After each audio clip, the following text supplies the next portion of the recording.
welcome to Leaders of Tomorrow Season 10. It's been 10 seasons of empowering India's small businesses such as yourselves and hand-holding and guiding you on your growth journey. I'm Sunanda Jayaseelan. On the show tonight, we have two very special guests joining us from the world of technology. They are some of the biggest names and faces here, talking about really how the ecosystem is changing, calling out trends for you, the entrepreneur, and really talking about the digital ecosystem. Let me introduce and welcome them as they join us live here on the Leaders of Tomorrow. Anant Maheshwari, Vice Chairperson, NASSCOM, President, Microsoft India. Debjani Ghosh, President, NASSCOM.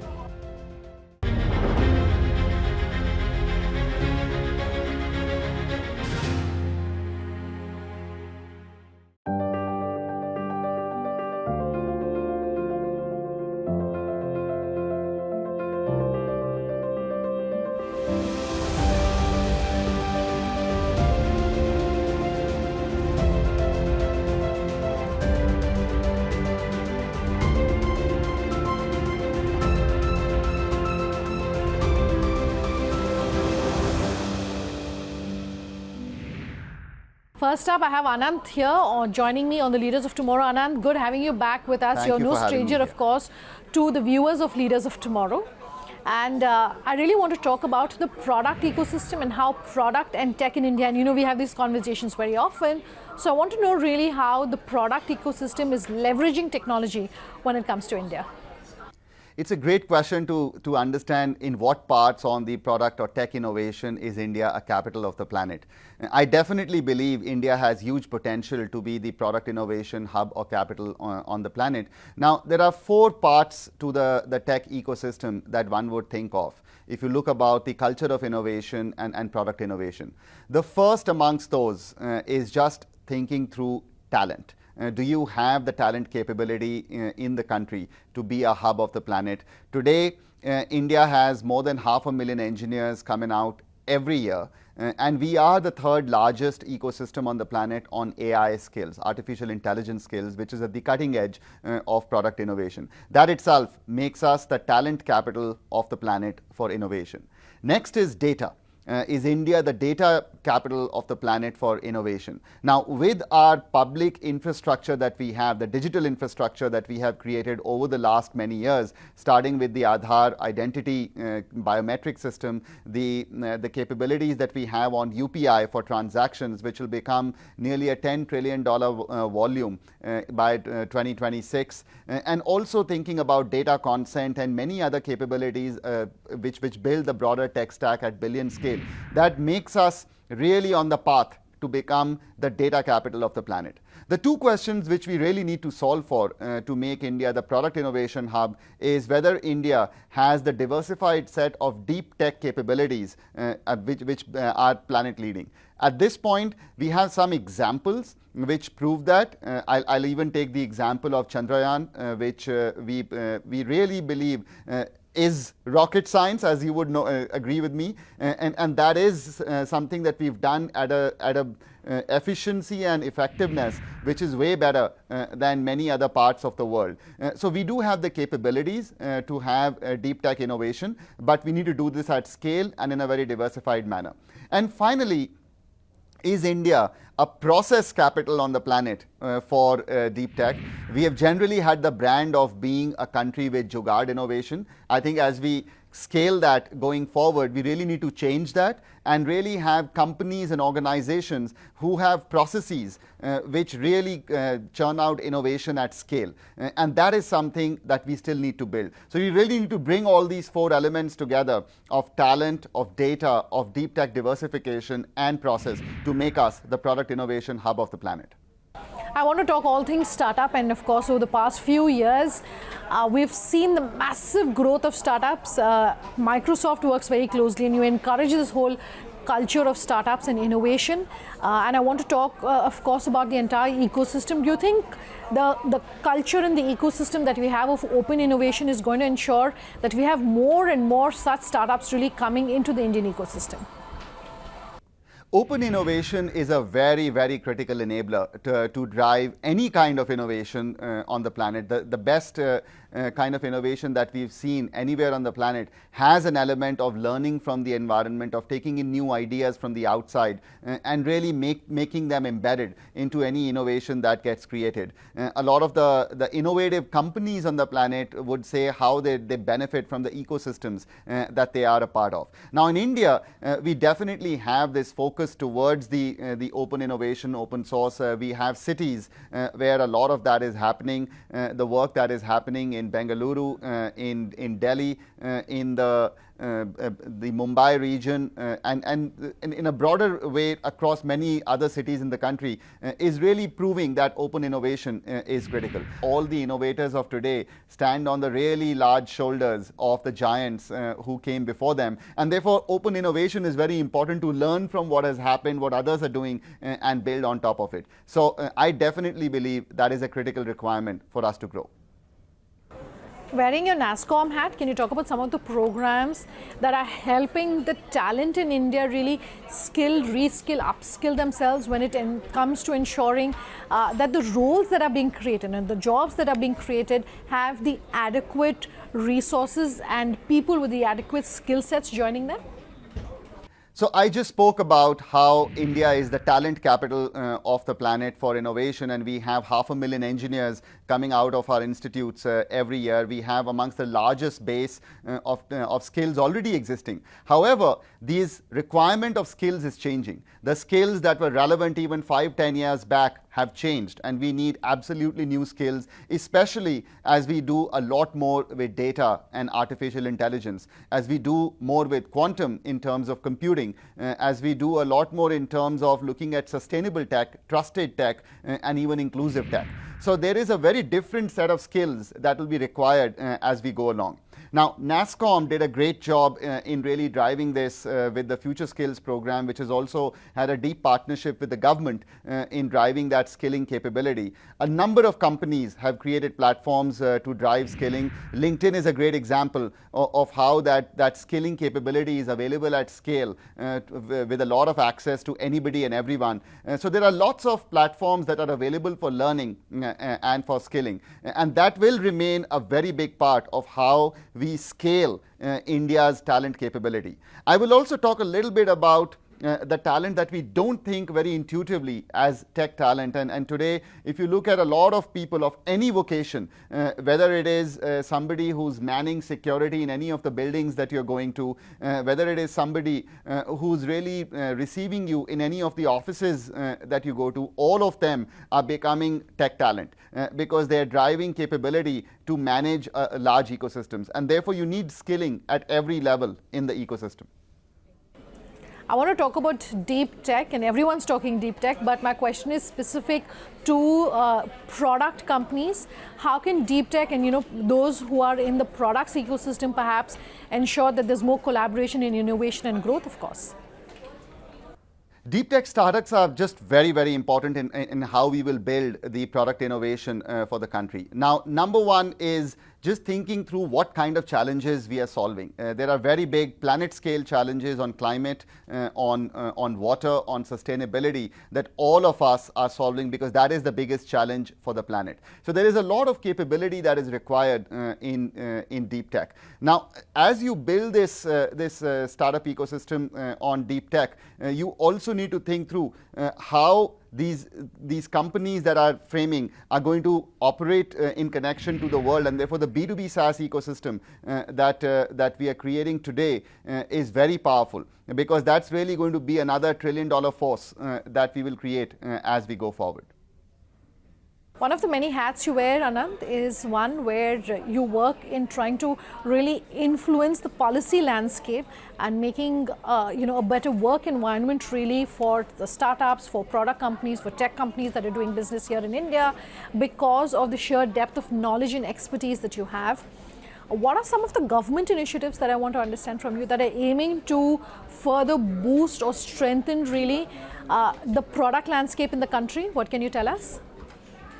There is a lot of work that has happened in partnership of government, civil society, of the industry ecosystem and the companies that are coming together. And let me talk at each level. First of all, I think Today, I feel very enthused when every state government is talking about how to encourage startups and entrepreneurship in their respective domains, how every ministry in the central government is thinking through how to bring technology as a critical part of how they will unlock a lot of future potential growth. The leaders of our government have been very vocal as to how technology is a very big part of India's proposition for itself and to the world. It's something that every global leader of significance has spoken of as to how India really provides a lot of tech capability to the world. So therefore, government is really encouraging a lot of this collaboration. Industry bodies like NASSCOM are really big in really making this work. There's a lot of work that NASSCOM does,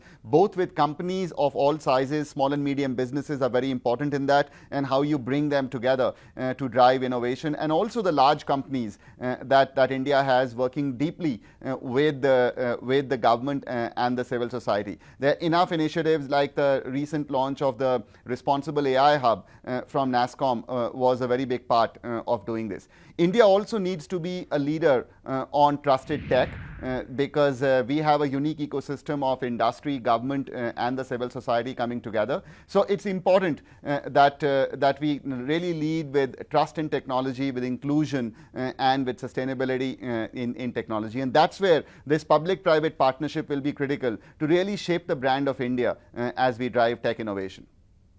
Anant, thank you so much for your time. Thank you for having me here.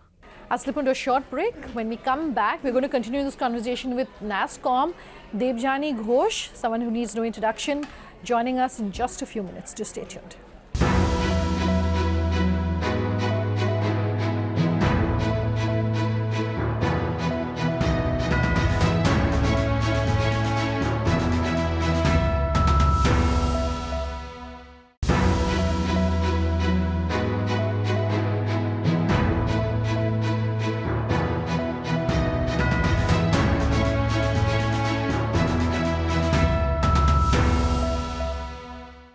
Welcome back. You're with us here on Leaders of Tomorrow. Tonight on the show, we're putting the spotlight on the tech ecosystem.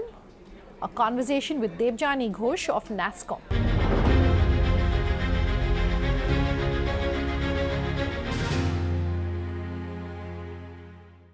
Debjani, good having you back with us here on the Leaders of Tomorrow.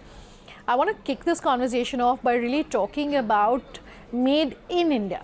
Now, we have, of course, India that's been on the global map for several decades now, thanks to the kind of technology work that we're doing.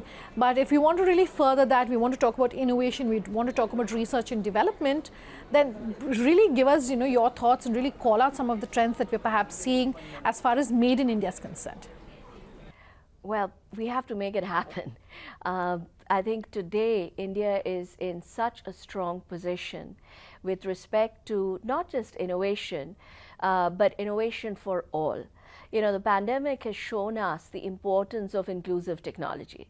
It has shown us how important it is for technology to reach every single person and be available for every single person, because all of us needed it to survive. It was pretty much the lifeline during the pandemic. And I think India is one of the few countries that actually stood up to the challenge and created technology and technology platforms that truly ensured that no one was left behind. You look at UPI, you look at COVID. So when we are talking about the new world order, the digital economy, the everything is digital world, it is going to be extremely important to create a citizen-centric framework that actually helps development of products and services that are truly inclusive and truly trustworthy. And I think India has a golden opportunity to take the leadership in creating this global framework. We've done it. We've proven success with respect, all the digital good, public good platforms show that we are able to deliver truly inclusive technologies. And I think we now have to lead the world in creating this framework. Just call out, if you can at this point, Debjani, for our viewers, what the biggest challenges as you see it for startups in the country. Well, I think India is right now truly the startup nation because the kind of love the startups are getting in India from government, from industry, it is the startup summer, right? There's just so much happening for startups. But that said, I think it is important to ensure that we build a sustainable ecosystem. We build an ecosystem that will be able to weather the storms because there will be many, and will be able to scale in India and globally. And to do that, talent is going to be so important. We have to ensure that startups have access to good talent. Without talent, you cannot have a tech ecosystem. So it becomes tremendously important. Regulation has to play a role. We need regulation that encourages innovation, that encourages risk taking, that encourages agility, all of which is so important for this sector. So it's going to be extremely important for us to get talent, regulation, the right investment mindset, because as I said, deep tech startups need patient capital. All of these things together in India, I think the government is being tremendously supportive. I'm part of the startup advisory committee that the government has set up, and there's a lot of good discussion towards how do we get it right. So the intent is very strong, and I'm sure we will see a lot of good progress. A favorite question we have for you, Debjani, every time you join us here on the show is, what's the big ask when it comes to the entire ecosystem from the government? The budget may be a few months away, but I'm sure you already have your wish list that's been presented to the government. What's on top of that list? In the upcoming budget,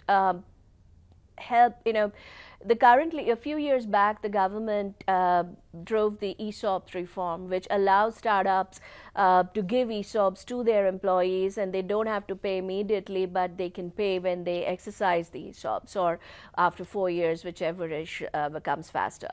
I think it's extremely important to open that up to all startups registered under DPIIT, because currently it's only available to startups that are registered under IMB, and that's roughly a handful, around 500 startups, which is just not enough. As I said, talent is absolutely critical for the success of the tech startup ecosystem. Startups cannot compete on talent with the big companies. We'll find it very difficult to compete with the big companies. ESOPs is a fantastic way for startups to find the right talent and retain the right talent. Very, very important.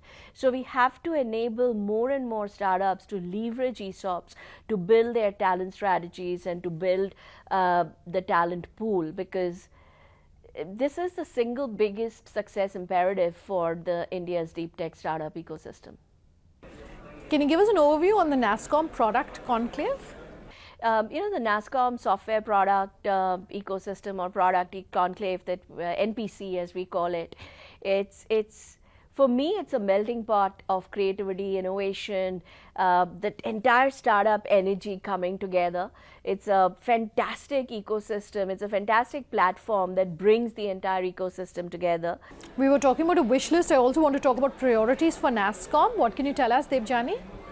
The way I see it, NASSCOM's role is to be a catalyst, a very effective catalyst for growth of both the tech industry in India as well as tech adoption in India. And we cater to the entire ecosystem, for the large companies to startups, from Indian companies to MNCs. I think that this decade, the next few years, the role of startups is going to become extremely important for India's success. They have to be at the front end of cutting edge innovation. They have to be at the front end of problem solving for India and for the world. And as NASSCOM, it's going to be extremely important, not just to catalyze the growth of this ecosystem, but to catalyze sustainable growth of this ecosystem. And few of the things that we are looking at is mentorship. So our Deep Tech Club and a few other initiatives that we have provides world-class mentorship to the deep tech founders, because that is absolutely important. We are also working to build the connects with investors and industry so that startups get access to market for their products and services. This again becomes extremely important, and I'm really happy with the kind of involvement we have both from industry as well as the investor community, and our ability to bring the two together. We also work a lot on regulation support for startups. For example, regulations like data protection, the crypto bill, can have tremendous impact on this deep tech startup ecosystem. So it's very important for us to be the voice back to government to ensure that they understand how this will or will not impact the startups and what has to be done to ensure that India can truly be home to the best world-class tech startups globally, right? So these are some of the things that we focus a lot on, but I think in this decade, as we call it, we have to ensure that India's deep tech startup ecosystem truly grows. And it's my dream to see at least 10,000 deep tech startups in India by 2030. All right, Debjani, thank you so much for your time. Out of time on tonight's conversation. If you have any feedback for us, do let us know. Our details on your screens as we speak. Thanks for watching. Have a good night.